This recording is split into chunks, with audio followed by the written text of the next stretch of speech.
হারুন সাহেব আমাকে যে একটাই অন্যায় করেছে, যে রুহুল কবির রিজভী বেগম, সাবেক প্রধানমন্ত্রী বেগম খালেদা জিয়াকে নিয়ে যে কিছু কথা বলেছিলাম, এই টাকা কথাগুলো সে আমাকে টেপে ফেলে রুহুল কবির রিজভীর বিরুদ্ধে মামলাটা করাইছিল। কারণ কেন করাইছিল, যে বিএনপি যে সমস্ত নেতা, শীর্ষ নেতাগুলো আছে যারা মাথা ছাড়া দিচ্ছে, কথা বলতেছে, তাদের বিরুদ্ধে একটা মামলা দিয়ে দেশে একটা অরাজক সৃষ্টি করতে চেয়েছিল সে।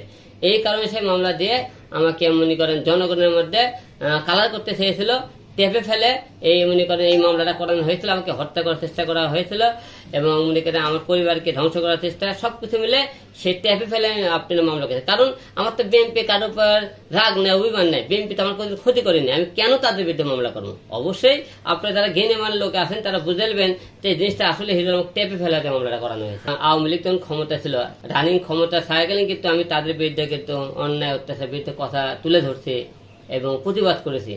আর এই টাইমে এমন কিছু মনে করি তারা টেপে ফেলেছিল, আমি মামলা করতে সেটা বাধ্য হয়েছিলাম। কারণ আমার মনে করি পরিবারের দিকে তারা আঘাত আনতে চেয়েছিল এবং মনে করেন আমাকে সে এমনকি অস্ত্র মামলা দিয়ে তার জেলখানা রাখতে চাইছিল।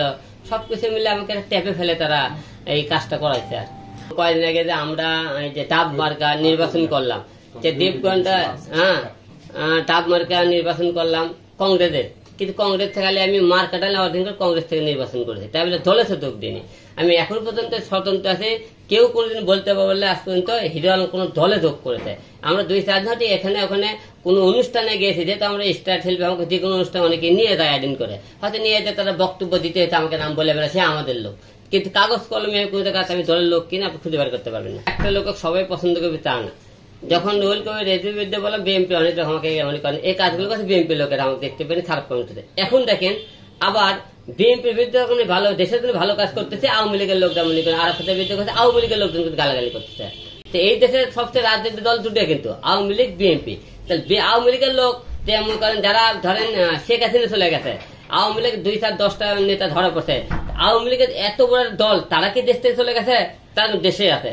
যখন আরাফাতে গেলে কথা বলতেছে, আপনি কালকে দেখবেন একটা ভিডিওতে আমার মনে করেন মা বাপ তুলে আমাকে তো যা ইচ্ছে গালি গালাজ করেছে, তো আরাফাতে ভিডিও দেখবেন, তা আওয়ামী লীগের লোক দিয়ে গালাগালি করতেছে, তা কি করবেন আপনি বলেন?